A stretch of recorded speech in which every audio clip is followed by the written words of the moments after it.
Hey there, it's Steve Dahl, and if you are enjoying these free episodes of the Steve Dahl podcast, let me tell you about a special deal that we have right now at Dahl.com. If you go to Dahl.com/promo, you can sign up to listen to 2 weeks of the shows that are behind the paywall for just $1. That's 14 days for just $1. Check it out, and we hope you become a member of our podcast family, a permanent member. Enjoy the show. The spirit of innovation is deeply ingrained in America, and Google is helping Americans innovate in ways both big and small. Central Texas Regional Mobility Authority is using Google AI to create smarter tolling systems and improve traffic flow for Texans. This is a new era of American innovation. Find out more at g.co/American innovation. Hey, it's Ryan Reynolds here from Mint Mobile. Now, I was looking for fun ways to tell you that Mint's offer of unlimited premium wireless for $15 a month is back. So I thought it would be fun if we made $15 bills. But it turns out that's very illegal. So there goes my big idea for the commercial. Give it a try at mintmobile.com/switch. Upfront payment of $45 for 3-month plan, equivalent to $15 per month required. New customer offer for first 3 months only. Speed slow after 35 gigabytes if network's busy. Taxes and fees extra. See mintmobile.com. Not all meals are created equal. For instance, breakfast has the spicy egg McMuffin for a limited time, and lunch doesn't. McDonald's breakfast comes first. Ba-da-ba-ba-ba. This MLB season, FanDuel's Dinger Tuesday is back. And this year, all customers get a profit boost to bet home runs every week. So gear up to go yard all season long on FanDuel, America's #1 sportsbook. 21 plus and present in select states. Opt-in required. Bonus issued is non-withdrawable profit boost tokens. Restrictions apply, including any token expiration and max wager amount. See full terms at FanDuel.com/sportsbook. Gambling problem? Call 1-800-GAMBLER. Buenos dias, clase. Buenos dias, Esteban. Hello. Hola, clase, ¿qué tal? Muy bien, muy bien. What are you, Cisco? Was that your name, Brendan, in Spanish? Oh, right. Yeah, in freshman Spanish class. Cisco. Yes, Cisco. Now, were you paired with a poncho, or was I sometimes wore a poncho, but on a rainy day. But they just what duo is that? Can you remind me? That's from a TV show or a movie? The Cisco Kid. I know it as a TV show. Yeah. Okay. In the 50s, this was black and white, like a cowboy show. Yeah, kind of like the Lone Ranger and Roy Rogers and all that kind of stuff. The Cisco Kid TV series, 1950. Brendan, let me take you back. 3/4 of a century. Yeah, it's in 1950, and it ran through 1956, but it ran in reruns a bunch. Sure. So sure, yeah. And is that short for San Francisco, the Cisco Kid? I don't know. I don't know that much about it. I just know that it came on and I watched it. They were not based in San Francisco. I feel like they were based more. Well, let's see here. It was an American Western television series starring Duncan Ronaldo in the title role, the Cisco Kid, and Leo Carrillo as the jovial sidekick, Pancho. Oh, yes, Cisco. Let's went, Pancho. Leo Carrillo has a beach named after him in the SoCal. Really? Where the Dahl boys used to go and body surf. While my parents, we'd pull into this little, I don't know that it was a town. It might have been part of the Malibu. Ooh, there's not much Malibu left. Have you seen but that? this was this was over on the mountainside. So yeah, it's probably, but there's not much Pacific Palisades left. No, currently. Man. Jesus. Yeah, the wildfires are. I saw crazy. Mark Hamill had to flee his home. Luckily, he's got the spaceship, so just straight out. Get your shit in there and warp speed the fuck out of there. I mean, that's what you got to do. Yeah, Pacific Palisades, that's exclusive, man. That's high-priced territory there. Oh, man, all really? the houses on the beach, the beachfront houses in Malibu right now they're they're gone. Like a ton of them, those little shacks, those little wooden houses. Right. From the last fire. No, right now. Oh, from today? There's more spread over to the Malibu? Yeah, I mean, those cool little huts, those wooden houses that cost like $10 million, they're on fire right now, man. Right. Really? It's I didn't know they were on fire, but they do cost, I mean, it's some pricey real estate there. Yeah, man. It's for a funky little house. I'm sorry, Brendan, go ahead. Along the beach, it's along the one. Mm-hmm. Yeah. Anyway, I used to love those Santa Ana winds because it's a devil wind coming off of the desert. When it's cooler in the basin, in the L.A. basin, you'll get the warm winds coming off the desert, and they always did start up a fire or two. But that was back when there was water and stuff on the, where it was supposed to be on the planet. Back when there was water. Yeah. Well, when there's more water now, true. but it's true. Yeah, the water's in the wrong places and stuff. Everything's getting mixed around. It's true. I've got a condo in the Gulf of America. Yes. Come on, bro. I mean, if you're going to keep it that nutty for 4 years, I mean, I guess I'm down with it. Yeah, take the border down up there, man. We don't need a border up north. Just he's changing. He wants to change it to the Gulf of America. Yeah, well, we're also going to Canada. It's going to be 51. Yeah, awesome. Well, that's going to be awesome with Gretzky, Governor Gretzky. Yeah, shit, man. But did you know? I looked this up last night. That this isn't political. This is geographical information. That when it comes to the U.S., I'll just read it. I'll read it to you exactly as I copied it down. The U.S. portion of the coastline, this is for the Gulf of Mexico, spans 1,680 miles. And the coastline along Mexico is 1743. So Mexico has more coastline in the Gulf of Mexico. But who cares? It's fine. It's fine. And when you say Gulf and America, right, the Gulf of America, I think of the Gulf War. It doesn't have a fun shrimp boat, let's get drunk and screw vibe to it like the Gulf of Mexico does. But honestly, everybody calls it the Gulf. So he wouldn't know that because he's from the East Coast, I guess. But whatever. Pancho and Cisco, I think they... let's see. The Cisco Kid was a charming ladies' man, dressed in a highly embroidered black outfit, basically kind of a mariachi outfit. Yeah, a charro suit. Yeah, a charro. Yeah. And his sidekick Pancho brought humor, Brendan, that's you, to the series with his heavily accented comments. Oh, Cisco. Oh, yes. Duncan Ronaldo said of Leo Carrillo playing Pancho, his accent was so exaggerated that so even back in the 50s, Duncan Ronaldo's crying out for somebody to get woke. Come on, man. What are we doing here? I go down to Tijuana every Sunday to a Hotel Caesar, get myself a Caesar salad. I can't. How do I answer for this? His accent was so exaggerated that when we finished a picture, no one in the cast or crew could talk normal English anymore. Well, it's a staple. Also, that's not normal English right there, what he just said. But it's a staple of what? Sunday morning television. I grew up watching that on WGN, yeah. Cisco Kid rode a horse named Diablo, the devil. And Pancho rode Loco. So, wow. But I think they operated mostly out of, I don't know. It was, in the West. That's all I know. I don't think that they were in Mexico. I think they were in the, possibly. The Great Wild West. Yeah, well, unlabeled Wild West of TV and. Right. And California, was part of Mexico for a long time. So, whatever. I used to like it, but.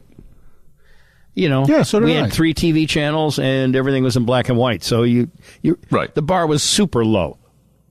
Yeah, super totally. low. Maybe catch a little Tarzan. There was also that that dude who was the explorer with the pith helmet, and he always had going through the jungle, and he had always had a hot girl with him, and there were always dudes with turbans on carrying all his shit. I forget what that was called, but whatever. Yeah, those were back to back. Lone Ranger and the Cisco Kid here in Chicago. I mean, it played forever. Yeah, sure. Yeah. I mean, it was like forever. All that stuff, and the Dead End Kids and Leo Gorsey and all that stuff. I mean, Sunday morning television. Brendan, you didn't catch any of that? Leo Gorsey? Is that the Bowery Boys? The Bowery Boys, yeah. Oh, that's good stuff. Oh, I patterned myself after those guys, A lot of hijinks. Really? You patterned yourself after a Bowery Boy? Interesting. Yeah, I mean, they were like bad. They did bad, but nothing really bad. They didn't kill anybody or set any old lady's house on fire. And and their heart was good. They were pranksters. They were kind of like, it was sort of like Jackass.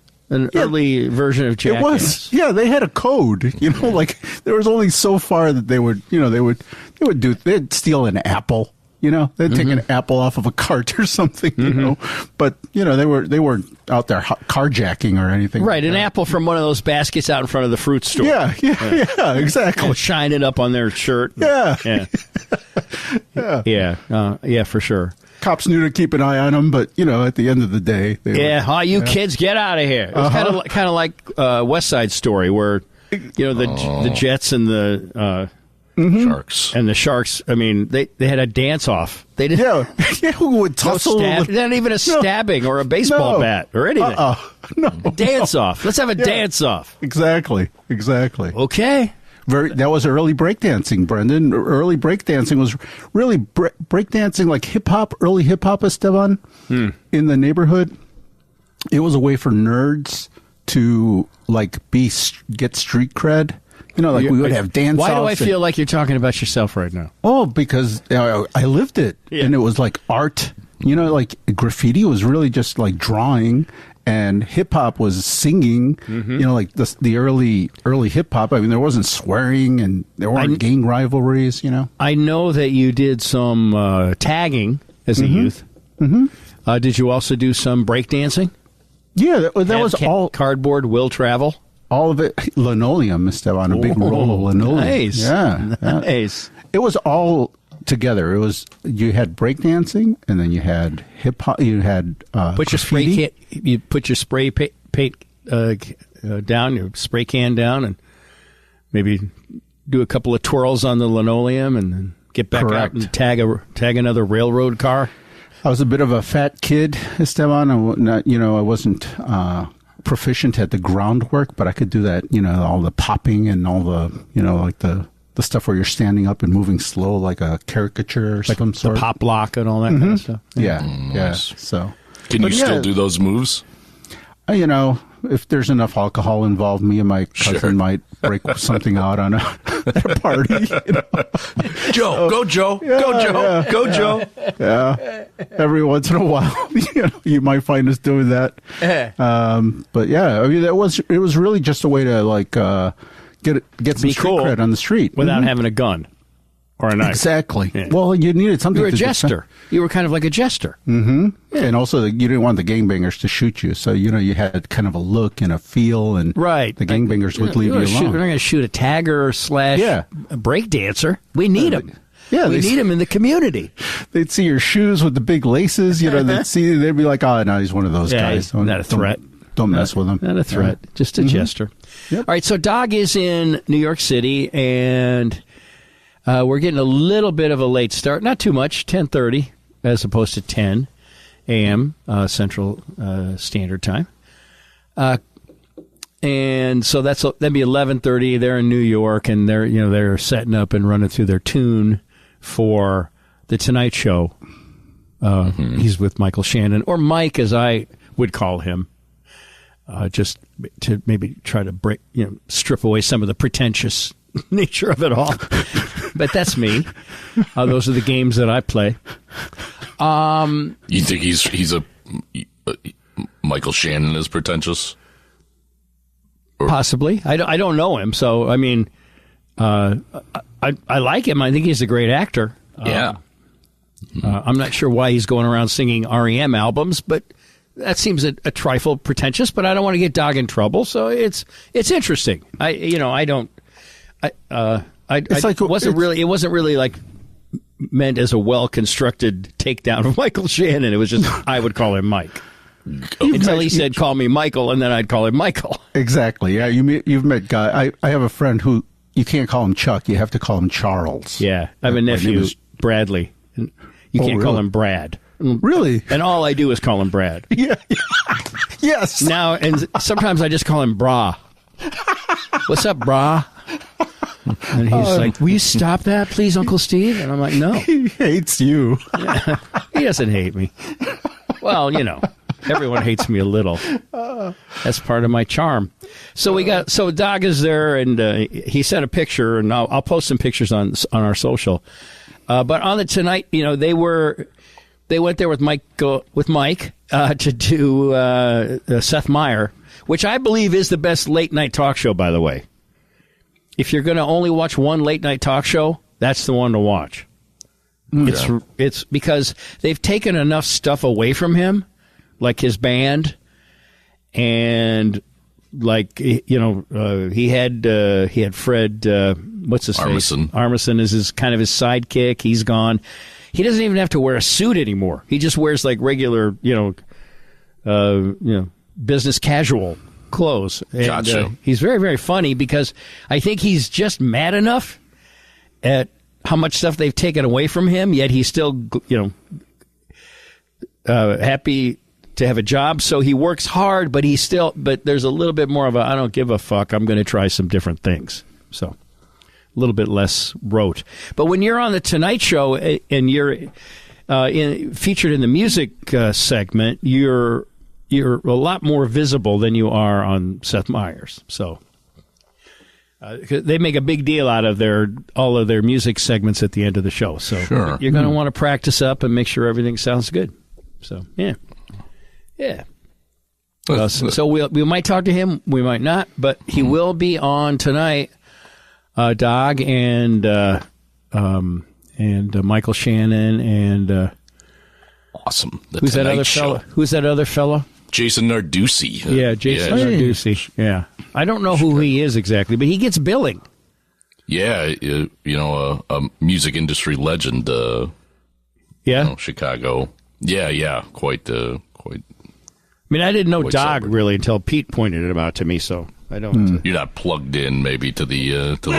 When you're a legend yourself, it's not your responsibility. You're not responsible for keeping track of other legends. I feel you're not plugged in. That's for the people to do. So anyway, yeah. So Jason gets billing with Michael. I think that works out well for Michael because that gives him some street cred, right? Not unlike walking around with a piece of linoleum and a can of what did you use? Krylon. Krylon. Yeah, that's what I was thinking. Yep. Yeah. All right. What was your favorite type of railroad car? A boxcar? A coal car? Yeah, a big solid boxcar. Those were always great. Yeah. Your name would travel the world. I know. I mean, when I'm waiting for a train, we get a lot of freight trains through here. It's like almost they're bringing an art museum right out. Correct. Driving it right by where your car is stopped. It was early social media, Stefan. That's all it was. Just spread our name all over the country. Yeah. That's the same thing with the bus. Now you got Instagram. So, but yeah, that was the early version of that. The bus. Yeah, like tagging your name, it would go around the city, and sure. carry your like a CTA bus. Yeah, buses, trains, all that stuff. That was the whole purpose of that. It's just to what would have shown me something? Tagging an airplane. Mm-hmm. I'm sure. Tagging a DC-10 or something. Oh, yeah. Oh, good idea. Well, they don't fly those anymore, so I don't think. Turns out their safety record was a little suspect, but boy, was that a great plane to fly on in first class, especially when somebody else was paying for it. And they'd bring they'd bring a cart with a roast beef on it right to your seat and carve it for you. Really? Oh, man. Yeah. The flight attendant would carve it. She would sharpen the knife and everything, and then ask you how much you want, and did you want an end cut or a center cut, and then so au jus, and then I'd always go Gesundheit. Things like that. That's also what, if you ask me how when you order coffee on a plane, usually they say, how do you take it? And I always say orally. It's a big laugh. Some of the flight humor in flight. Maybe I should write I see a lot of get rich quick schemes on Instagram. Oh, yeah? Where you can write a booklet and Amazon will publish it and people will buy it. And like, maybe I'll just have pithy things that you can say back to flight attendants. There you go. I can't take any more of these. I don't know. I've wandered into an algorithm where it's just people trying to offer me side hustles. And I'm just greedy enough that I keep thinking I should have one. But I don't think I need one. I mean, this is one, kind of. Come on, nice laundromat. Come on. No, I'm not I'm not. How about a boring business? How about pressure washing? Or, no, this is stuff like where you buy stuff. Lots. No, this is like where you buy stuff on Amazon and then you resell it. Oh, reseller. For more, stuff like that. I don't want to do any of that shit. I still got to figure out how to get rid of all this shit down here in my studio that I don't want. Oh. I don't know what to do with it. I don't want to throw it out. It's valuable, I guess. Mm-hmm. But it's all kind of equipment or nostalgia or like collectibles. Well, I have some of both. I have a lovely bobblehead collection, which I was going to take to a sporting goods store. Pat's got this card store that he goes to. I got yesterday. Pat and Matt were here. Nice. And Matt brought over a framed canvas. I guess piece of art where the logo that he designed for our Hawaii trip, the radio waves shirt that he designed. It was like a canvas. It was printed on canvas, and then it was mounted in a nice frame and everything to take down to Florida, which was very cool. And Pat Dahl gave me a ticket stub from Disco Demolition in one of those baseball trading card, like, really heavy, almost like bulletproof glass. Right. Wow. That had been graded like an 8 or something. Wow. And it says, Disco Demolition, and it says, the outcome of the first game, and then it says, second game forfeit. So, wow. Very cool. That's so cool of them to do that. Yeah, because people come up to me all the time with ticket stubs from that night and ask me to sign them, and I do. But if you look online, I mean, they're like kind of expensive. Wow. And so then Pat had a side hustle. He goes, we should buy them all up, and then you sign them, and then we can sell them for more. And I'm like, I don't. You know what? We'll lose interest in that, and we'll have like 500 ticket stubs, and neither of us is going to want to mail them back out. People are going to complain because we cashed their checks already. We're going to end up. We're going to be in the cell next to Mike Madigan. All right. So I did go to the doctor today. To the. Wait, you didn't just. Oh, sorry. What? Go ahead. No. You were going to say what was down in the stuff that you have in the basement, but I guess. Yeah, no, we can do that. It's not. It's fine. Bobblehead collection. Mm-hmm. I have some other sports memorabilia. And I do have some musical, a couple of guitars and some amps I'd like to lose, and then most of the equipment in the equipment rack that we used to use is not stuff that I need anymore. So the Marantz. Both Marantzes would be available for purchase, Brendan, if you're interested. I might take one just to. I would give you a Marantz. Wow.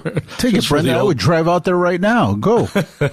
just for the nostalgia of it. Yeah. You maybe may have your friend down in Gilman make a nice an end table out of it or something. It's a Marantz that we used to use on the podcast. It's now an end table. Are they still active, the machines themselves? Yeah. Oh, yeah. They could still record this if they wanted to? Oh, yeah. Yeah, they take, it's an older, they take a what kind of a, hold on a second here.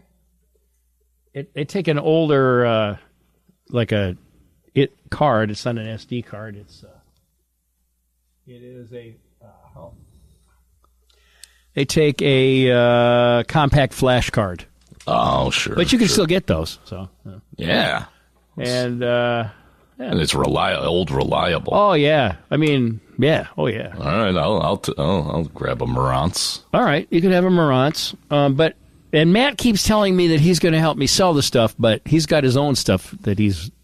He did come by yesterday and take some drums out of here and some congas and whatnot. So that was good. Took the tree down for us, which was nice. But he says I should try to sell it on Facebook Marketplace, this stuff. Yeah.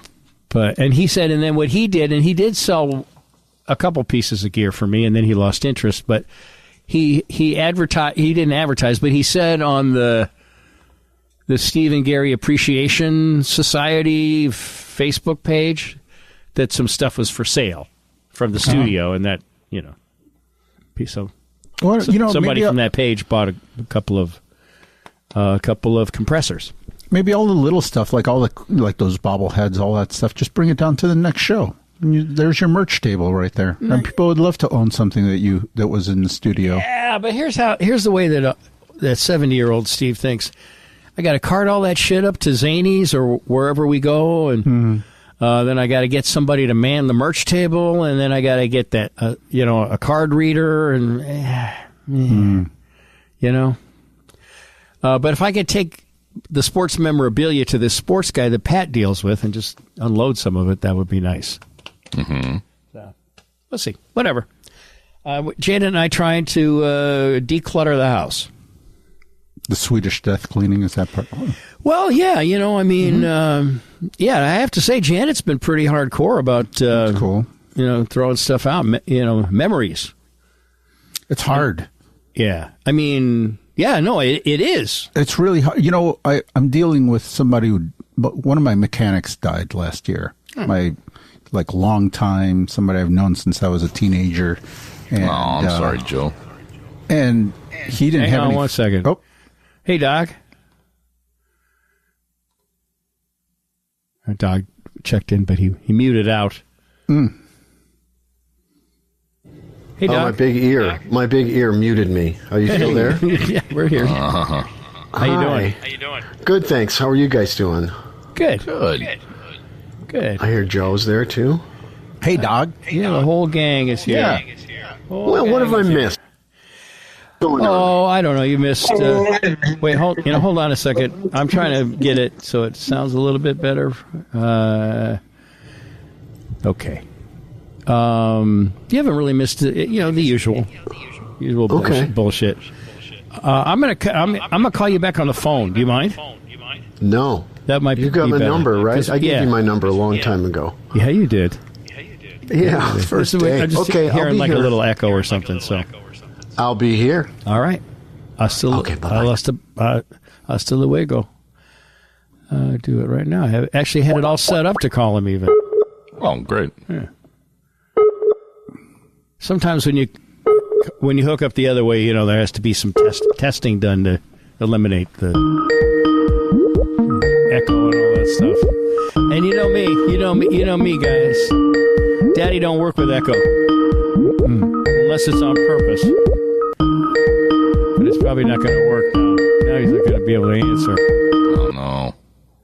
He had a. Yeah. Oh dear. Well.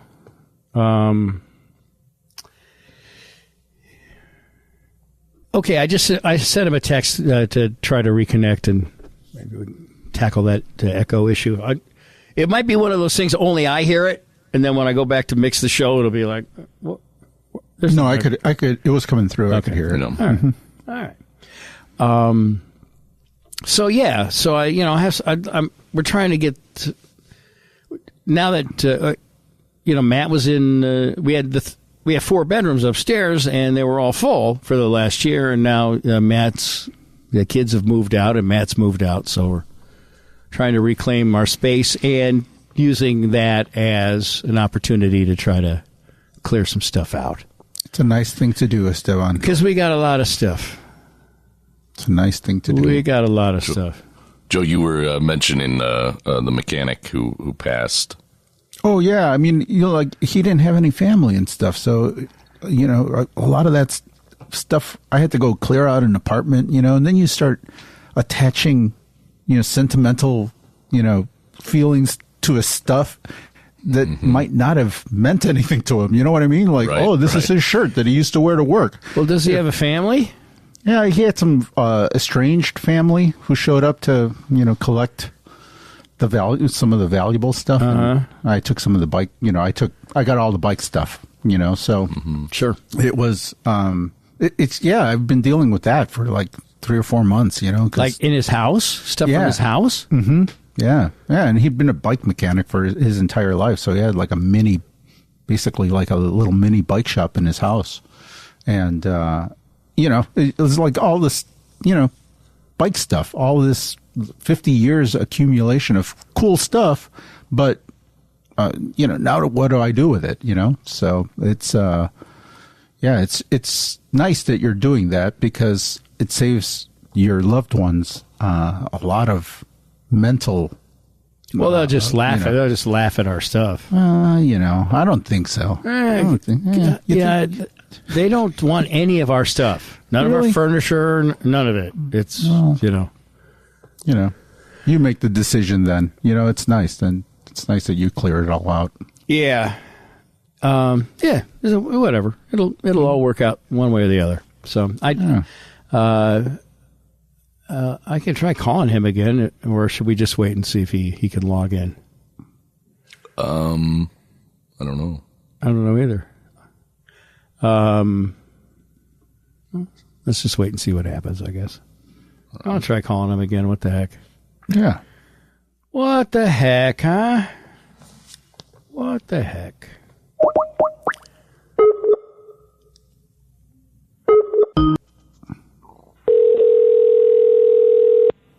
Hello. Hello. Hello.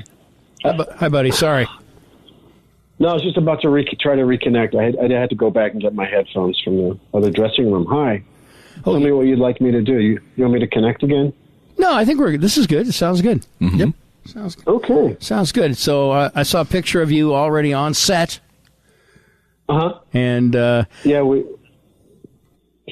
was telling the boy. We did a couple of run-throughs. Yeah, once just for sound, and then a couple times for camera blocking. I practiced my high kicks. Sure. My crotch thrust. Did a little shaking of the backside too. You got to shake the moneymaker. So yeah. Well, you are much, as I was telling the boys, on the Tonight Show when you're a musical guest, you are a lot more. The entire band is a lot more exposed than like on Seth Meyers.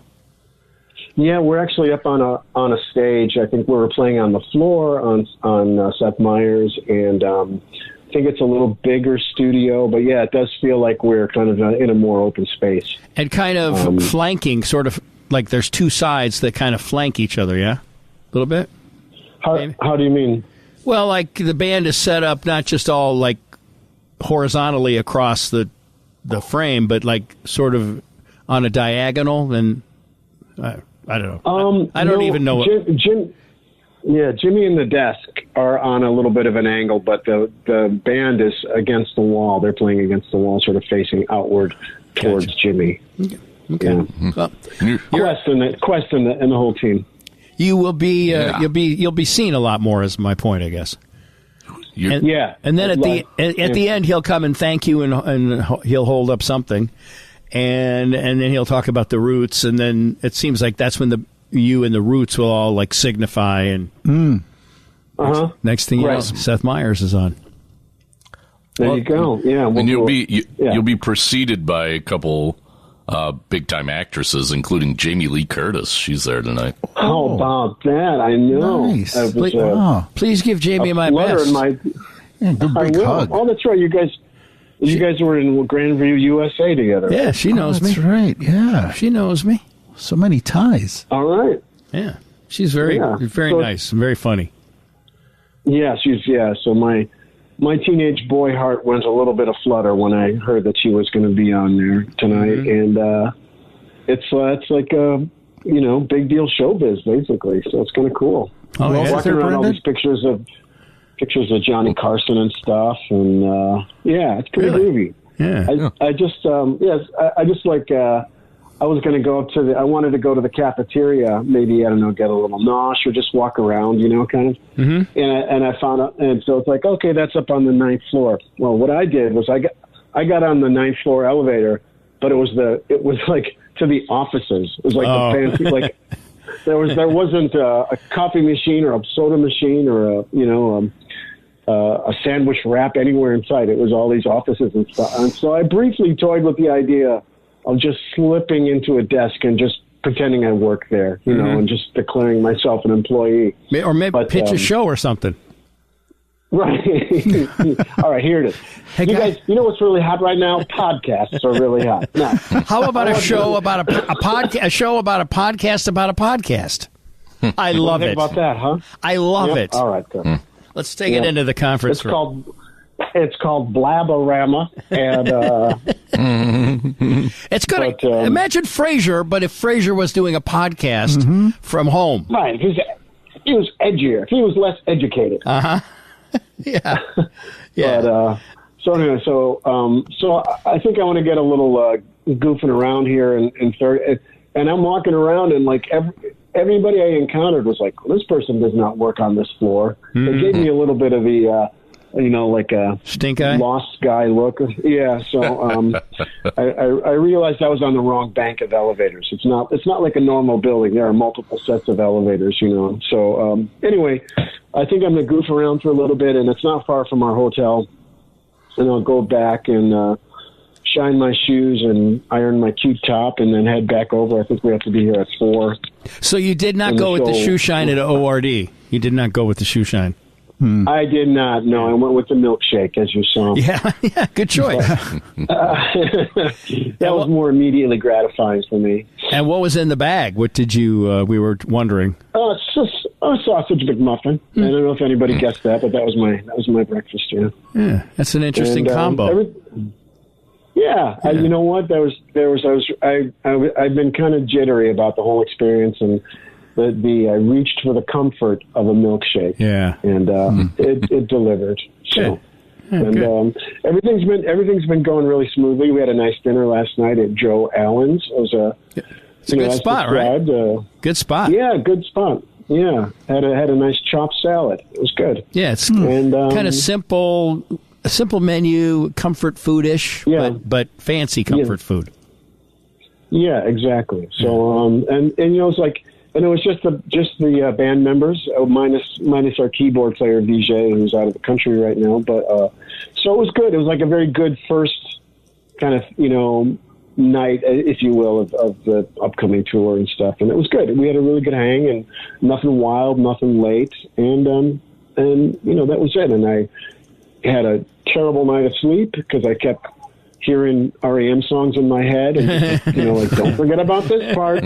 Don't make sure you're in tune. All that sort of stuff. But now, it's been going good so far. I don't know what song you're playing. I don't know if you're allowed to say. But are REM songs particularly complicated? I've never really tried to play one or listen to one in terms of, like how complicated it is. I will say that they are cleverly put together, but for the most part, their songs are kind of traditionally structured. It's like a lot of stuff in 4, and 4 measures of this, 4 measures of that, and double this. That stuff is fairly traditional. There's little intricacies of the guitar licks and the guitar shapes and stuff like that, which require a little digging into. And then the bass player has got the heaviest load, probably, because the bass lines are the things that are really kind of the most elaborate parts of their songs in general. So it's fairly easy. I mean, not easy, but it's manageable for me as a guitar player to play their stuff. And then when we have 2 guitar players, we try to figure out if we're both going to play the same thing or if someone's going to play that, a different spot on the neck, and all that stuff is still to be worked out. But it's the songs are pretty straight ahead, and every once in a while there's a weird little chord shape you got to really dig into. But yeah, and that's you and Jason are the two guitar players, right? Yeah, and the drummer is John Worster. He's a noted guy, and the bass player on this tour is John Stewart, who plays with Wilco, and he's a tremendous bloke. So it's all a really nice crew. Really nice crew. Nice. And did you call him Mike last night? Hey, Mike, what's up, man? I call him a variety of things, buddy, Michael, pal, Mike. Shenanigans is one of the things that we decided to call our band. Mike and the Shenanigans. Yeah. I like that. Well, we're all very excited for you, and thanks, man. Yeah, I think you'll just find that you're more. They really feature the music segment. I think they've got the space for it, and I think they have the budget for it. So, yeah. Oh, yeah. And it is tricked out backstage like, any world-class rock gig, venue would be jealous. They've got, massive rigs for recording and live sound and stuff, and a giant, friendly, helpful crew. Everybody, both of these experiences I've had here, just the crew are just the most accommodating. They're all great, and it's, we make it so easy, and it's really important for everybody to be in a good state of mind, and they really put you at ease, and it's just it's fantastic. So those are good jobs. Those are really good union jobs, and those people they're always very helpful, and they're always very friendly because they've got great jobs. God, that is exactly what I was thinking when I was observing it all, Steve. It's just like I'm walking down the hallway, and there's a wardrobe room here, and there's tech, and there's makeup, and all this stuff. Tons of people, and I was just really thinking, my God, it takes a lot of people to do this and stuff. And then I just thought about, can you imagine living in New York, and where it's it can be tough to make a living and stuff, and what a great gig this would be to have to work here and to work in this historical building would just be something else. So I imagine that every one of these people is super, super grateful and feel super lucky to have that. It's pretty damn cool. Yeah. Pretty damn cool. Everybody represents kind of, maybe not the peak of their chosen industry, but certainly, among the elite, Yeah. Yeah, and their whole job is to make you look good and make the show better. So, and they all seem pretty dedicated to that. So, yeah, right on, man. Right on. Yeah. Well, we'll let you go and maybe go ice skating for a little while. It sure is cold enough to do that today. They got the rink down there. They got the rink down there. Yeah. I don't know if you can go up to the top there, but it's kind of.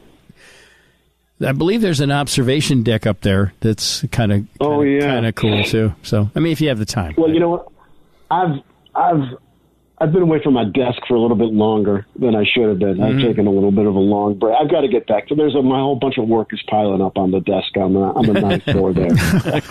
My boss is going to be all over my ass if I'm not there for any money. All right. Well, just remember when casting, Brendan, Joe, and I are available for parts. Yes, absolutely. Yeah.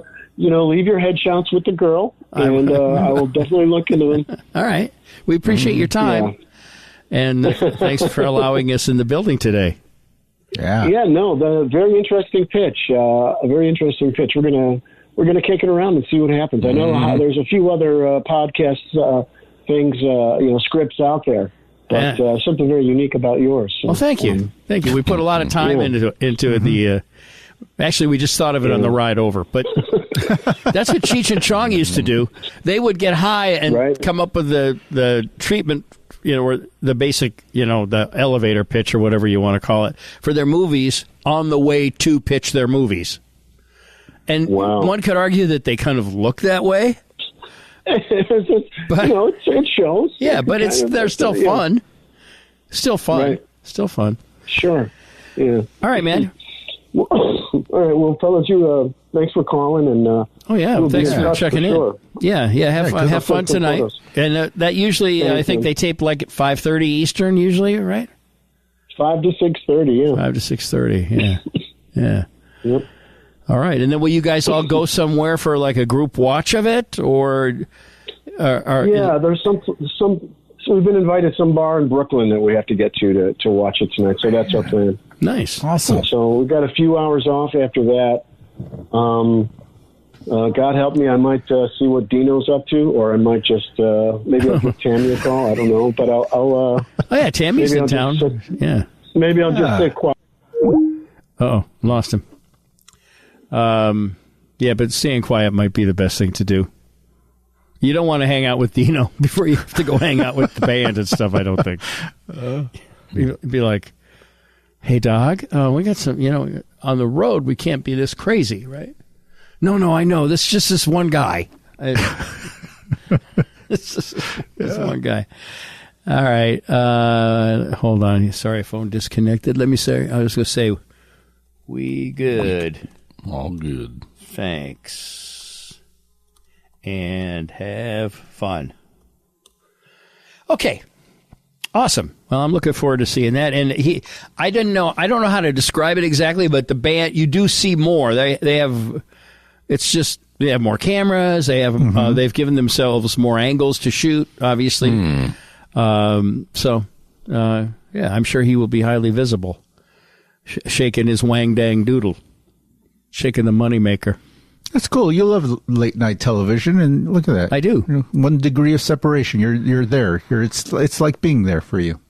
That's awesome. Well, you know what? I'm happy for Dog. I think this is a really a fun thing that's happening to him kind of unexpectedly. I mean, they're going to be basically on tour all of February. So that's I would imagine a dream come true for him. So yeah, you've had these experiences before, right? They're really cool. They're as cool as they seem, right? Like being on a national stage and all of that. Yeah, so, it's especially cool after once you get through it. Sure. Leading up to it, there's a nervousness, and then doing it, you're like, I don't know, am I doing this correctly? I don't even know. And then once it's over and it went well, then it's like, yeah, well, of course, You think I was going to go on the Tomorrow Show and blow it? I don't think so. Although I do regret the week that Gary and I spent hosting the CBS late night show. I guess took after Pat Sajak lost the gig. They were trying different people for a week, and they tried Gary and me for a week. And I refused to wear pants. I would only wear shorts. And in hindsight, I feel that I should have been a little bit more cooperative. Not that we would have ever gotten the gig, because they ended up giving it to David Letterman. But you were there. We did do some interesting shows. I mean, we had Mr. Blackwell, we had Grandpa Munster, we had Hervé Villachez from Love Boat. We had a pool set up. It was a pool party every night. Conceptually, it was pretty interesting. I don't know. It was fun. But it's also daunting to drive into Television City and be in the. I think we were in the Price is Right studio. Wow. Yeah, it was fun though. But yeah, that'll be tonight. And if you miss it for whatever reason, you'll be able to find it on the Tonight Show YouTube page on Thursday, I would think. So absolutely. Yeah. All right. Well, let's do this. Scumbag. Do I have the word fucker written all over my face? We are the Promise. This is Steve Dahl Show. Oh no, she's still there. Rambo. We're all listening, China, buddy. Thank you, A dangerous person or criminal activity is taking place in the facility. That's one of those things that I think I don't want to do, but then when I do it, I'm just happy I did it. I can do this again. I got a couple of questions. What on earth is that? A neon hot dog. Not spatchcock. You always make the best jokes. And as soon as I got in, I went, exactly 1 week ago today. You need to be chipped. I was using a stretching machine. He's talking to a girl. This is how a Dateline starts. As it turns out, my business is essentially all about meat. Alcohol poisoning, meat greed. You can have something that's very popular that is horrible adorable. No reason not to put in a plug for yourself. I'm going to be neutered soon anyway. Yeah, he's not doing so well. But that was about a 20-minute excursion into stupidity. Wake up, brain. Let's go. But that's just to my mouth. This is all a little random, I know. Always a little random. Mm-hmm. That's our scene, man. Mm-hmm. Yeah. The Dahlcast brought to you by you because you are a subscriber. Thank you to those of you who have been with us since the beginning. Thank you, and to those of you who are just recently discovering us, thank you. Thank you. We don't care when you show up to the party, just as long as you show up while the party's still happening. Yeah. The show also made possible by our podcast partners such as David Hochberg and Team Hochberg, 855-56-DAVID, 56david.com. I was reading something about how the housing market is starting to loosen up a little bit. So great. That's good news for Dave, I think, and for us, because then he will continue to sponsor the show. Wonderful. Yeah. Which buy, people, buy. Yeah. So give them a call. Mortgage, refi, I guess. I'm not sure this is the best time to refi, but you talk to him about it. Mm-hmm. HELOC. And again, as I mentioned yesterday, you can get a HELOC on the equity in your home, and you can spend that money on any fucking thing you want. That's right, people. Yeah. You can go buy a boat with it. Yeah, get the boat show up at Rosemont this weekend. I'm going up there. Buy me a boat. Yeah, it is this weekend. Are you really? Are you thinking about it? I'm going to the show. Great. Oh, really? My wife would kill me if I bought a boat. Yeah, just for fun, though, to go peruse and browse. That's great. Who are you going with? Just me, I think. Nice. Oh, good That's for you, great. man. Yeah. So you saw this and you're like, I'm going to the boat show. Yeah. Yeah, they've been running ads on TV for it. Usually it's at McCormick Place, or it has been. Mm-hmm. But this year it's at the Donald A. Stevens Convention Center. Convenient for you. Easy drive. Yeah. I know that whole area up there thanks to, thanks to our shows at Zany's. And, So. Do you wear a Hawaiian shirt to the boat show? I don't know. Probably not. I don't want to look like like I'm there selling boats. Mm-hmm. But you're going to be signing autographs at the Catalina booth or anything? Catalina? I assume there's a boat company called Catalina. Probably there used to be a bathing suit company called that. Okay. I don't know. I think I'm just gonna, I like to just look around and go, oh my fuck! I can't believe boats cost this much. Wow. Will you get in a boat? I don't know. You have to take your shoes off and everything. So, I'm very selective about the ones that I crawl up onto. Because, Oh, this is exciting. Why don't you guys just clean the deck after the show, right? Why do I have to take my shoes off so you will let me buy a $200,000 boat? Swab. Yeah, do some swabbing, bruh. Swab it. 855-56-DAVID, 56david.com. John Heggie Law, Jheggie at HeggieLaw.com. I'll have to put the boat into the estate plan. Mm-hmm. Janet's listening to this, and she's like, she's puncturing all of the tires on my car right now, so I won't be able to get there. Jheggie at Heggie Law, estate planning from a really good, from a good dude who's extremely competent and reasonable. Mm-hmm. And a lot of times lawyers they're not so reasonable, and they're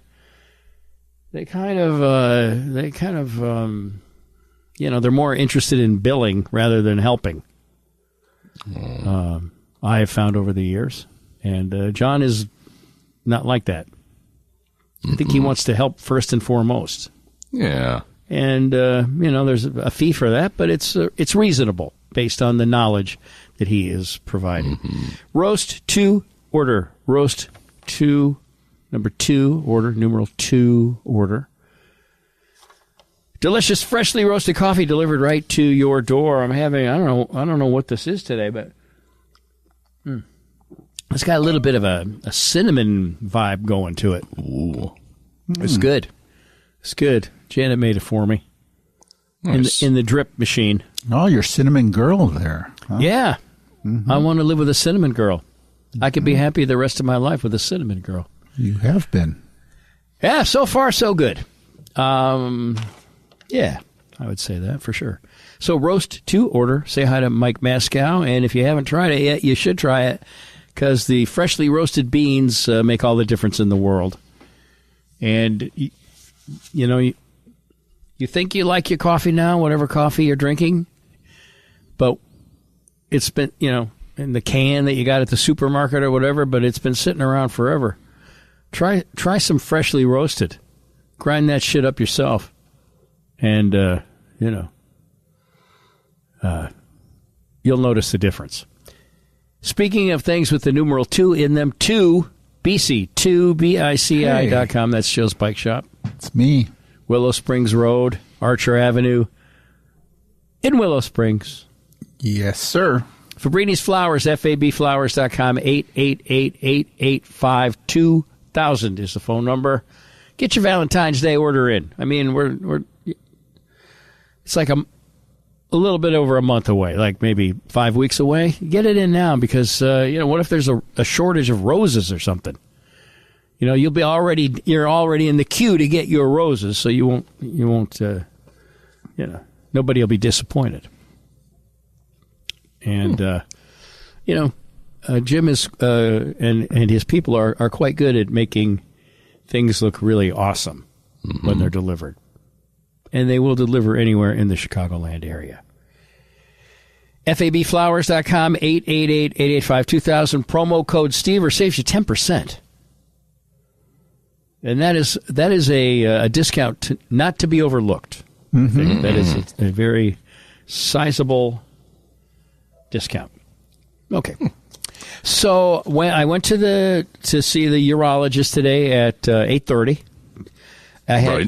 Jana came with me because sometimes I don't ask the right questions. Mm-hmm. Because she's smart and she knows stuff. See, I don't know, you know. Mm-hmm.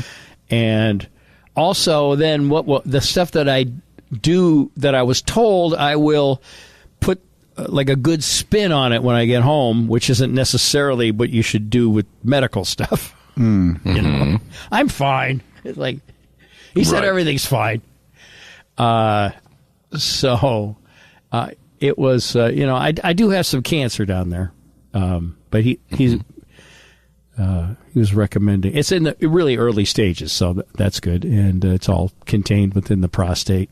And I think I'm going to go with radiation. You know, I know a lot of people that have had prostate issues, and the opinions range from I don't want cancer in me, take the whole thing out, to I have radiation and I'm fine, and you know, so. I'm going to go and talk to a radiologist or a cancer doctor, I guess, but an oncologist. And gotcha. We'll see where it goes from there. I whine about not being able to go to Florida, but mostly I want to have this taken care of. Sure. So it's hard to enjoy being down there if you're thinking about that all the time. So, dude, I know. I mean, I went through the holidays, you know, worrying about all. I mean, I already sort of knew what the outcome was going to be. I think, you know, based on the first biopsy I had, but you know, my doctor's good, man, and you know, he found a good core sample. Like it's like on Wicked Tuna when they do the core sample of the tuna. He got a good core sample, and so that, you know, they know exactly what's what. And, okay. Everything is in the early stages. So overall, you'd say it's some good, some bad as the... Well, I don't think it's ever good to have cancer. Sure. But if you're going to have cancer, it's good to catch it early. Mm-hmm. And, I think it's all... He seemed to think that it was something that could be... treated, controlled, eradicated. I don't know what the right word would be with some radiation. So you'll be remaining in Western Springs for the winter. Does that mean, or you don't know? No, I don't. I don't know. I don't know. Because I think, in my mind, I was thinking, well, I'll go to the oncologist here, and there will be some sort of a plan or whatever. And I was also an oncologist in Florida was recommended to me by my urologist.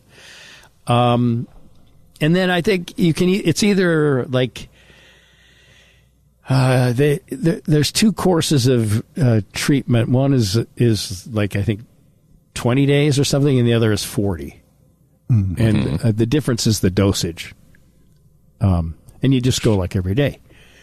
So even though I say, well, I'll just do it in Florida, I'm not sure I want to. It seems like stuff I would want to do closer to home, And there's a good cancer center, the one that Janet went to when she had breast cancer, right up over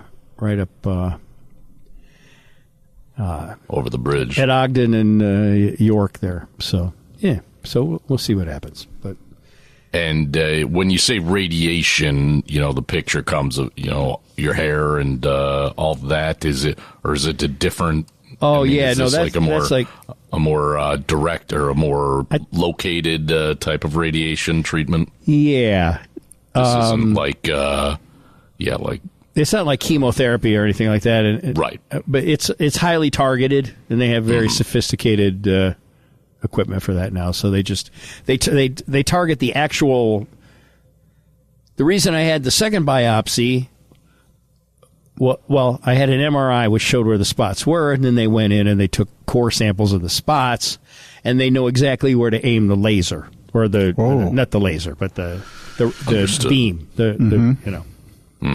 So there you go. Yeah. So I mean, there are people getting a lot worse news today than that. So I'm okay with it. And so that hospital over in Hinsdale, right, or the treatment center. Yeah. It's they have a big new cancer center there. It's Northwest. University of Chicago Advent now. I think so. But I assume you'd start that as soon as possible. Depending on what the doctor, what the oncologist says, and I got an appointment with him. I have in about a week. So there you go. I pulled a few strings there. There you go. There you go. That's why you work your whole life. I have. Yeah. I mean, I've been in that medical system for a long time. That's where I had my surgery. That's my general practitioner has who I've had between his wife and him. They've been my doctors for like over 40 years. So it's a system I'm familiar with, and I have some connections in. Yes. And so, do I want to go to Florida and try to figure all that out? I don't know. And also, I feel like I don't know about the side. Everybody's mileage may vary on side effects, but am I going to really want to go golf? And after my radiation treatment, I don't know. So, I think the main thing is I would like to get healthy. Yeah. Plus, Florida is kind of like your happy place, so. Maybe not associating that with, Yeah, I mean, with all that. I mean, I don't know. These are things I got to, ask questions about. And that's why I brought Janet in, because she's very good about the questions. And she set up that appointment for me while I was down here talking to you gentlemen. So nice. Yeah, you'll figure it out.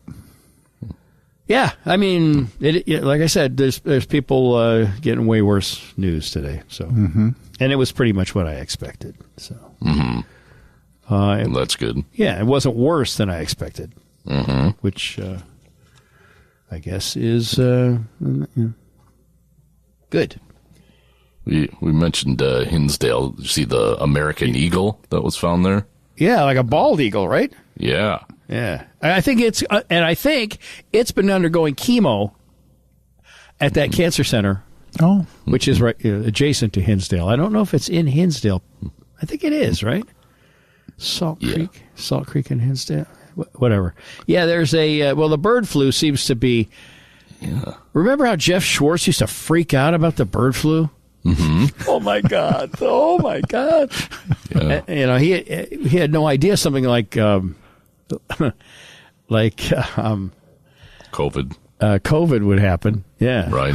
But now the bird flu apparently is jumping around.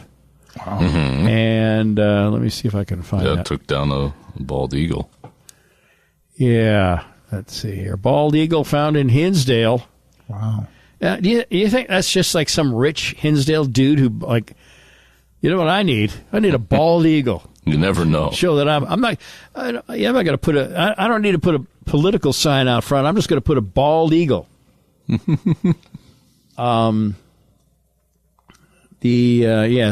I'm having a little difficulty. A lot of our subscriptions have run out. Oh, dear. And so this is a Tribune article, and I am unable to... here it is.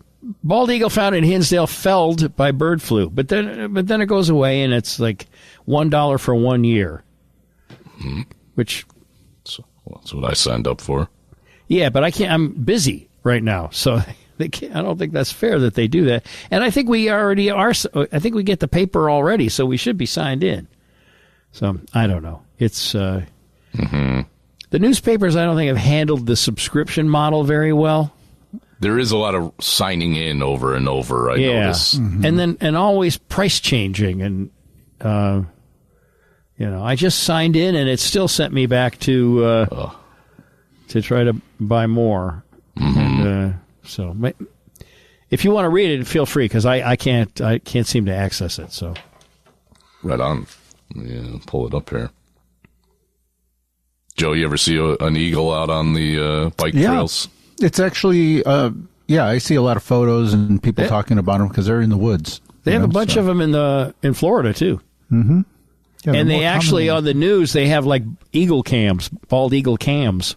And they show them in their nests and show them having their, their eggs and their babies and all that stuff. So, Burr Ridge residents Linda and Russell Myers were out on their daily coffee run Friday when something strange caught their eye in Hinsdale. A bald eagle standing by the curb, its head drooping. Oh. We like to go around different areas, and all of a sudden that we would just make saw a good poster. Yeah, really. Yeah. Right, like a political poster. Hanging there, baby. I give up. No, just say, I give up. And all of a sudden, we just saw this. Get yourselves a new symbol.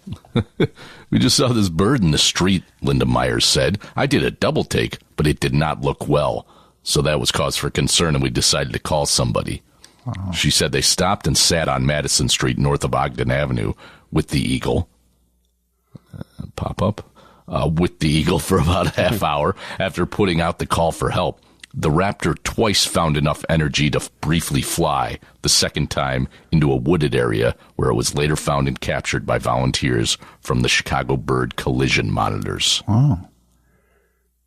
It definitely was having trouble flying, and I knew something neurological. It was something neurological, which is a sign of bird flu. What are bird collision monitors? I think when they hit buildings. Or the airport maybe, too. Because, all it takes is one bird getting into a jet engine to really fuck things up. Yeah, Is that what happened to Sully's plane? Maybe bird strike, I believe. Yeah. Myers said, I wasn't surprised to find out that it was bird flu. The following day, the eagle was euthanized at the Forest Preserve District. So it made younger? Is that? No. Sadly, it was put to sleep. DuPage County of DuPage Wildlife Conservation Center after it was suspected of being infected with the bird flu, according to Beth Sherratt, a spokeswoman for the Forest Preserve District. That's where they put it down. Yeah, we knew before it ever got here that it was very likely bird flu based on clinical signs, said Sarah Reich, head veterinarian for the DuPage Wildlife Conservation Center, previously known as the Willowbrook Wildlife Center. So, yeah. That's a big bird. You know, those things, when you see them in person. Oh, they're giant. They're gigantic. Yeah. Raptor. Yeah. It's a raptor. Yeah. Right? Yeah. Yeah. Mm-hmm. Yeah, exactly. You know. All right. Well, that's yeah. I mean, I've been very careful letting Rosie out. Make sure she doesn't find any birds or anything. I don't know if it can go from a bird to a dog or whatever, but that's pretty close. I mean, that's 3 or 4 miles away from me. So, and you too, Joe. Yeah. It's right in the area. Yeah. Be careful out there. I will. I will. Out there. And just be careful. I don't want Joe carried off by a raptor while he's while he's on his bike. Yeah. Just grab him by the ponytail and just. There's all sorts of stuff out there, man. The coyotes, the fox, the owls. I mean, there's a forest preserve. It's gigantic, man. It's amazing the stuff you see out there in the woods. Oh yeah. You know? An owl is huge. Owls are huge. Yeah, they're huge. Yeah. So and got your coyotes up there. And, lots of coyotes. Lots. Yes. Lots and lots. All right. Well, that's. I guess that's a bummer. And let's hope whatever this outbreak is gets handled a little bit better than the last outbreak. That'd be cool. And maybe it won't be necessary. Maybe I really don't know anything about it. But it seems bad, right? And then it's a bald eagle. It's like the sign of America.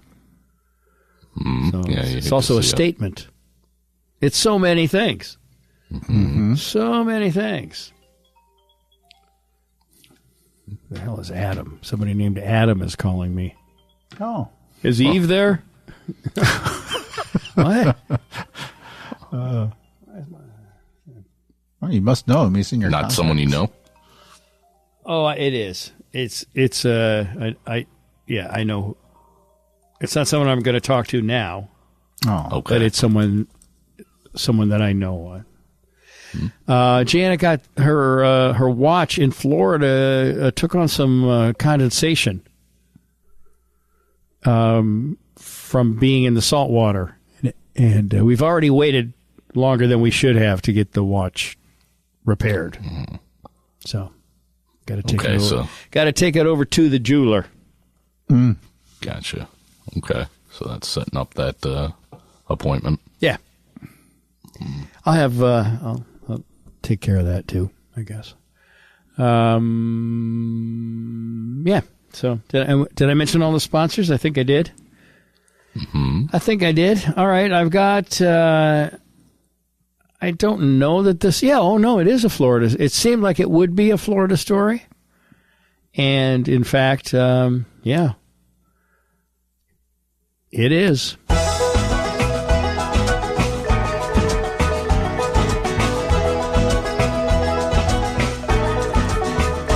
There's a place for old-timers on the doorstep of death, and sad, toothless fuck-ups strung out on crystal meth. It's the romper room for reprobates. It's the dangling wang of the United States. There's boozers and losers and substance abusers. They're making the news down in Florida. Floridians in the news.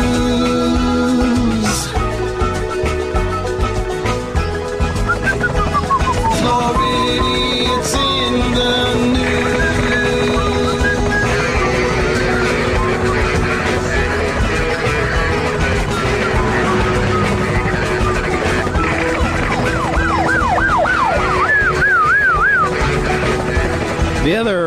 The other option, well, I guess there's two other options: do nothing, or have your prostate taken out.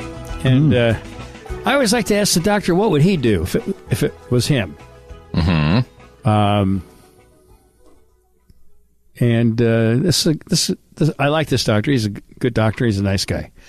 And he said he would do the radiation. So I think that's a fair question to ask, right? And he's the guy that would do the surgery. So he's not like trying to, I do the surgery. Are you kidding? He's not trying to drum up business. Sell you. He's trying to actually heal me, which I appreciate. Oh, title of one of your great little parody song. Reverend Ernest Angley and all. Police say James Newland, 61, and his 33-year-old boyfriend repaired last Friday to Newland's bedroom. By that, I don't think they were fixing it up. I think they were went to the boudoir, if you will, to have relations, meaning that they were sexually intimate. According to cops, the younger man said Newland told him he liked it rough. I think if you're 61 and you're with a 33-year-old, you don't need to. It might be overkill to say you like it rough. Yeah, it's a 33-year-old. It's going to be rough. Right? And you're 61. Yeah. I like it rough, just so you know. Okay. It was going to be rough anyway, but now it's really going to be rough. So he smacked Newland's butt hard enough to leave a handprint. Oh. After Newland told the victim to stop and that he was hurt, the man apologized, put his underwear back on, and returned to the living room of Newland's Fort Pierce home. You can only live there if you have piercings. When Newland subsequently appeared in the living room, he allegedly grabbed a revolver. Gee. So he likes it rough, but he not the spanking. Well, he meant maybe he likes to be the rough one. I guess you spank me and then I shoot you. The spanking seems like the least of it. Yeah, you right? Yeah, that's like a giddy up. Let's go. It's like foreplay. That's what Pancho and Cisco did. Yes. Get their horses going. Yeah. When Newland subsequently appeared in the living room, he allegedly grabbed a revolver. Wow! And I don't think we're talking about the Beatles album here. From a side table and pointed the gun at the. Just think, if you get the Marantz and you have it made into a side table, Brendan, with a drawer, you could keep your gun in there. Mm-hmm. There you go. Mm-hmm. He was saying to the victim, "You want to try me? And you want to fuck with me?" Well, of course, that's why they retired to the bedroom, I believe. Wow. And he did say he liked it rough. Jeez. As the victim departed the residence, not a bad idea, Newland, cops charge, fired one shot into his front porch's pavement. Wow. Yeah. I always think that they should start these stories off with a rundown of their blood alcohol content. Yeah, it sounds like there's some alcohol involved. Or, what drugs they're on. Sounds like there's some confusion and disorientation. I think meth is very popular for encounters like this. So I've been told, What a buzzkill, Yeah. Dude's all ready to go. He's giddy up and give you a nice handprint on your butt. How do you like that? Is that rough enough? That's too rough. Whoa. So he Newland where was I? As the victim departed the residence, Newland cops charge shot his front porch, the pavement, Mm-hmm. So, I mean, if you're going to just fire a warning shot, shoot it up in the air or something. Don't shoot it at concrete right in front of you.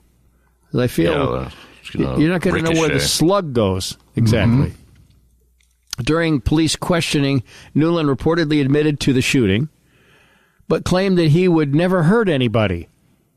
Oh, he's got one of those guns that won't hurt anybody. Mm-hmm. Cool. And was only trying to scare away his beau. Is that really a beau, or is that just somebody you met at a bar? I think they're romanticizing this a little bit too much for me. Yeah.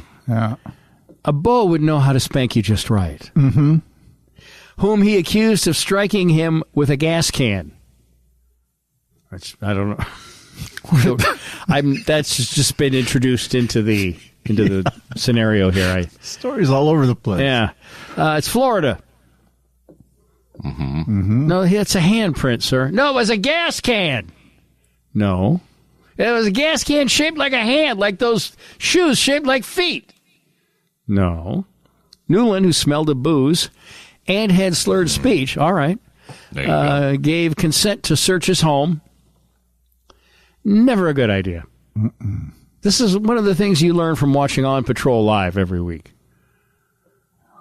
Approximately 9 firearms were found and ammunition. 2 other guns were removed from Newland's car, so that's 11 guns. Wow.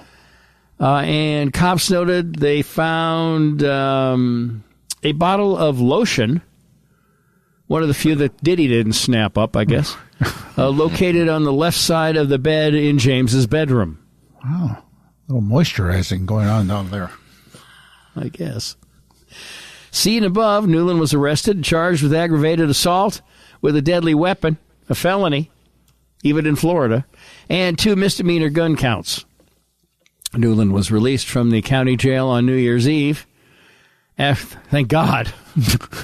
That's the time you want to get him back out on the street, I think. Yeah. After posting $25,500 bond, he has been ordered by a judge to have no contact with the victim. Oh, okay. What if the victim promises to not hit him, spank him quite as hard next time? Probably just best they not cross paths anymore. It doesn't seem like a love connection, really. No, not at all. I wish that when they reported bond or bail or whatever, and maybe there's a way to know that I don't know, but so is that $25,500 or is that $255, like 10%. Is it a percentage thing? Yeah. And maybe that's the difference between a bond and a bail. I don't know, but I always want to know the actual what it's costing them to get out. Not, Speaking of reporting, do you want to see Steve Gutenberg interrupt a live broadcast in the midst of the fires to make an announcement? Gutenberg, sure. Of course, of police Let me close out the segment. Oh, yeah. Otherwise, I'll be up tonight fretting about it. So stand by. There's boozers and losers and substance abusers. They're making the news down in Florida. Floridians in the news.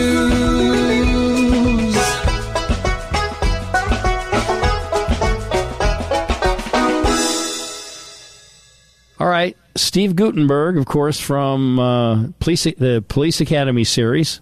And I really... 3 Men and a Baby. Yeah, okay, he's been in some other stuff, too. Yeah. This is him going on to KTLA, Channel 5. That would be...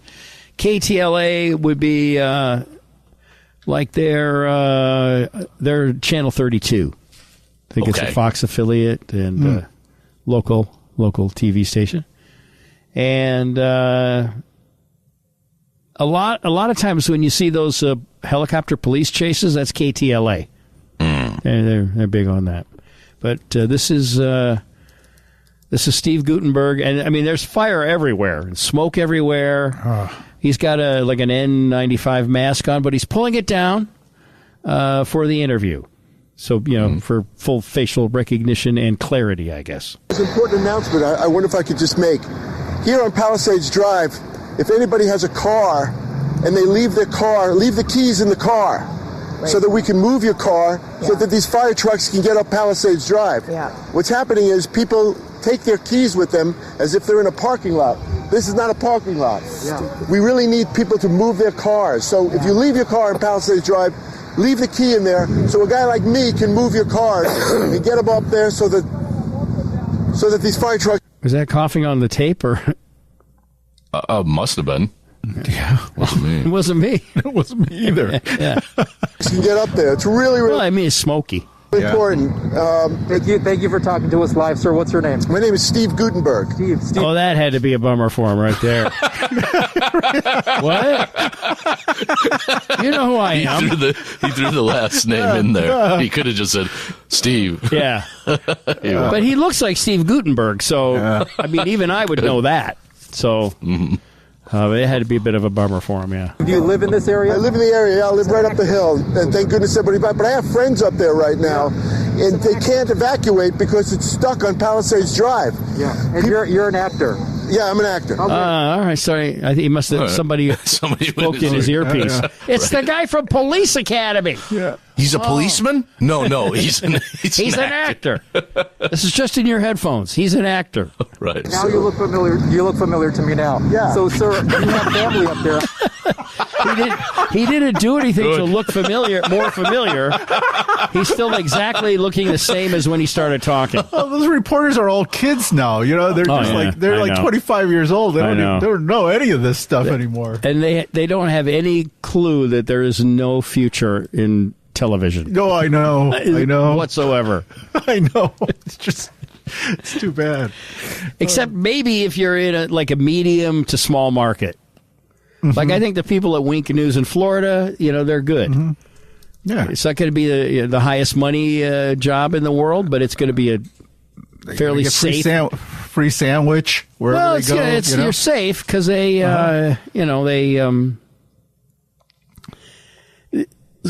local news is more important in medium to small markets for some reason. It actually serves the community better than like the stuff they run here. Yeah, I mean every night I watch the news. It's just like a bunch of shootings and then a story that makes us Chicago proud. And like you just made me so ashamed of Chicago for 25 minutes. You don't know who the Bears coach is going to be, and now I'm supposed to be Chicago proud? Too late. Oh. I was just talking to that gentleman. He has a mom who's stuck up in the hills. Yeah, there are people stuck up there. So we're trying to clear Palisade Drive, and I'm walking up there as far as I can, moving cars. But people leave don't take their keys with them as if it's a parking lot. There are families up there. There are pets up there. There are people who really need help. And you told us that this is one of those situations. He's got the mask off, so he's getting a little stuffy now from the smoke. Yeah. So he's risking his own life to clear Palisades Drive. It's the best career move ever right now. You're going to see Steve Gutenberg and stuff in the next year. You know that. This thing's already got 208,801 views, 20 hours. Yeah. The agent's going crazy right now. Steve, long time no talk. How are you? Goot Dog, are you sitting down? All right, so I got an appearance on. We got something. I think on. We can get you on one of the NCISs. We got. I just got a pitch for Police Academy 12, or wherever they left off. Fire County. Not able to move. We were in our live truck. We couldn't even move. They told us to bust a U-turn. I've never seen traffic. Oh, cool, man. Because he's an actor now. He's going to talk to him cool. Yeah, we had to bust a U-turn, man, in our news van. It's all going through his head right now. He's realizing what an awesome opportunity this is for him. Well, that was the news. That was the for both of them, I guess. Yeah. Right? Yeah. This slow. Well, of course, we've got a huge fire up there. We got huge winds right now, and it's really important for really getting stuffed up from the smoke. People to help each other. It's really important for everybody to band together, and don't worry about your personal property. Just get out. Get your loved ones and get out. I have friends up there that can't get out right now. Oh my gosh, I'm so sorry to hear that. They've been given evacuation orders. Have you been? Could you call them? Do you talk to them? I spoke to everybody up there. What's that? Is it Tackleberry? Sorry.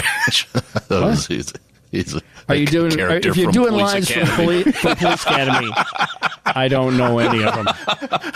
Sorry. And the reporter's fishing around to see if he's got famous friends up there. He's like, you got anybody you can call up there? Like somebody. Ed Too Tall Jones. Oh, no, what about that guy that does the sound effects? That the black guy.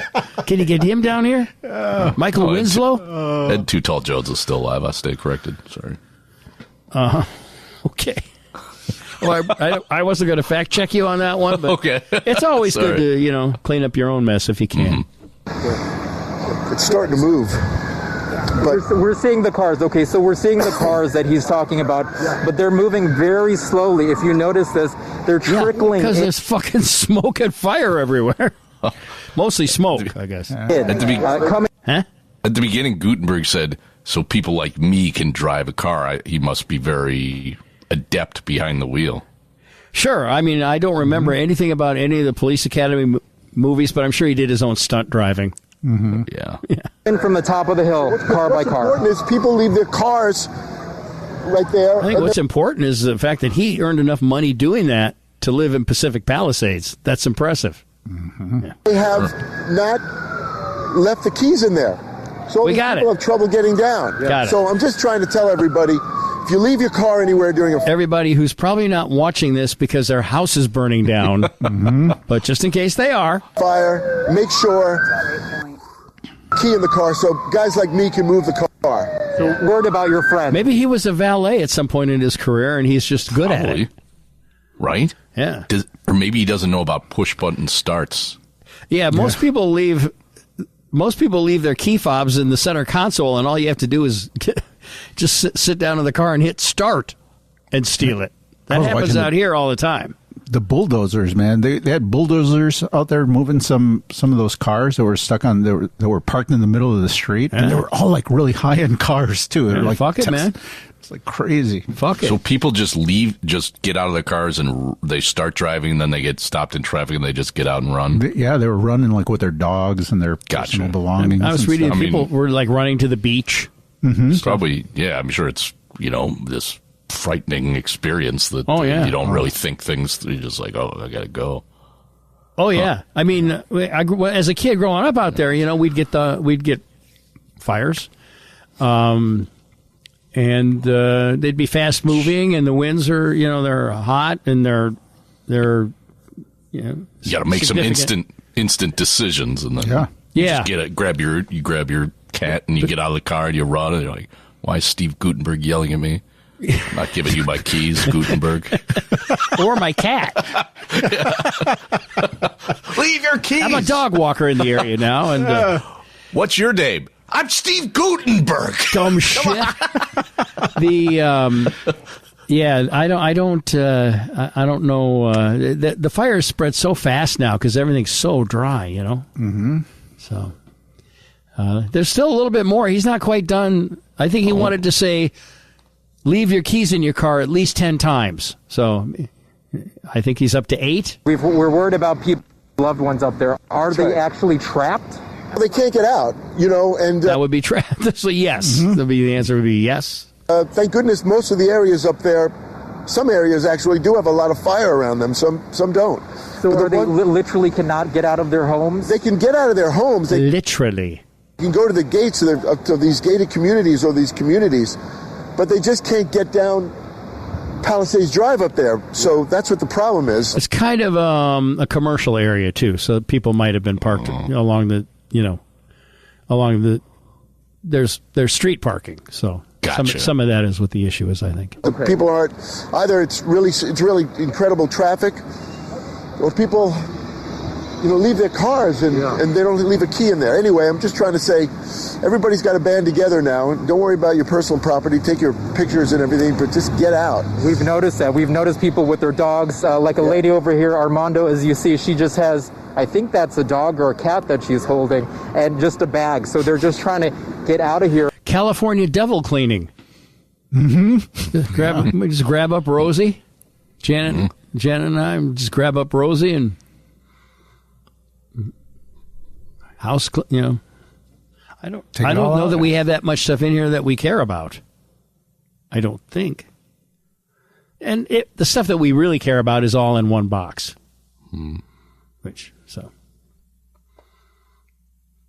I think. And some people are saying, forget it. We need to be very careful. We got to get going, guys. Our firefighter, thank you so much.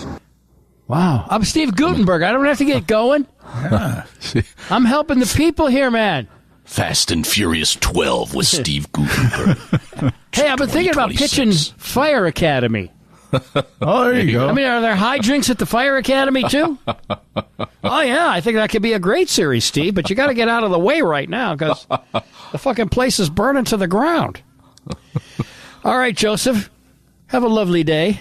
Have a lovely week. Thank you for joining us today. Thanks, Joe. Don't forget, Dog, on Jimmy Fallon tonight with Michael Shannon and the band. And, Brendan, you have a lovely day. Thank you. You too, Steve. And we shall convene here again tomorrow. Cool.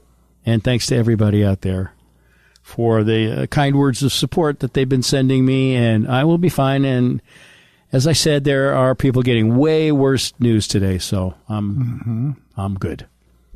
I think this is just part of getting old. It's occurring to me as things just keep breaking down. But, that's... Oh, there's a solution. They can fix you. That's good. Yeah. I mean, You know what? A lot of your listeners there's probably listeners that are going through the same thing. So it's probably... Oh, there are for sure. Yeah, for sure. Yeah. So, it's just part of the... And what's your name? What is your name? I'm Steve Dahl. Okay. Disco Demolition. Oh, right. Yeah. That's me. Started to recognize you now. Yeah. You're a DJ. Talk show host. The Steve Dahl Show is done right now.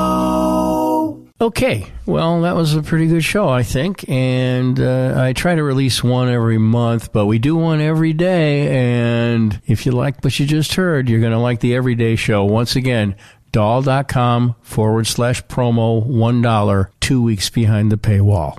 Normally $10.95 a month. Check it out. Thanks.